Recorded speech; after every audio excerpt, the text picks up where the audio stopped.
it's San Francisco, so nobody's that far apart. We don't have any Trump voters on the Board of Supervisors. We don't even have any Republicans on the Board of Supervisors. I will work beyond ideological lines with anyone, be they progressive, moderate, or some flavor in between. I was in San Francisco for the inauguration of Mayor Daniel Lurie and the city's new Board of Supervisors. That's San Fran speak for City Council.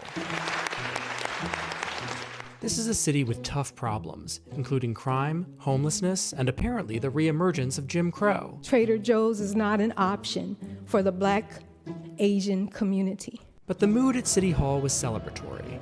We are full of hope and optimism. It's a new day in San Francisco. And the vibes were pretty different from 4 years ago.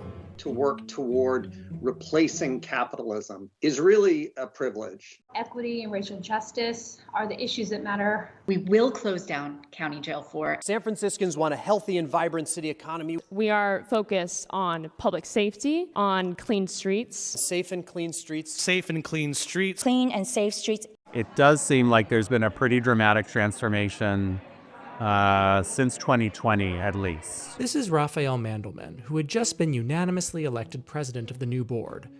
He also seemed to have moved past the progressive talking points of 2021. I think there's a set of folks who have been in the majority until now, but they've lost some of their numbers on the San Francisco board, for whom the most important question is, what can we do today to advance social justice? Definitely earlier in my career, that's kind of what I thought our job was. I've become more and more convinced over my time on the board that the most important thing for a city like San Francisco is to show that a very blue city can be effectively governed. Do you think any of the reforms, the social justice reforms of the 2020 era, were successful? I think that's really hard to say. I think taking a closer look at police practices around stops and how trying to get more information about what is happening.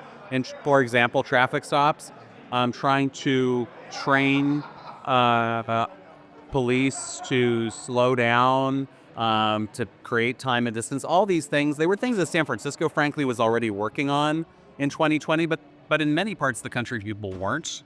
And were there policy changes in San Francisco that were correct? Around 2020.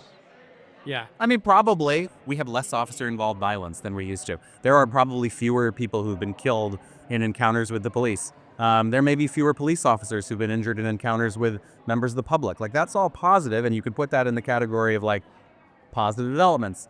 And then you can think, oh, well, like, to what extent is this related to increases in petty crime or feelings of lawlessness? And I'm not sure what the answer to that question is. The more time I've spent on the board, the more I've come to see that, the efficient, boring, but the efficient provision of the basic government services, the things that go back to Hobbes as a justification for government, right, are things that are really important. And that if progressives want to be trusted and have the ability to do some of the social justice pursuit that we want to do, we have to take care of the basics.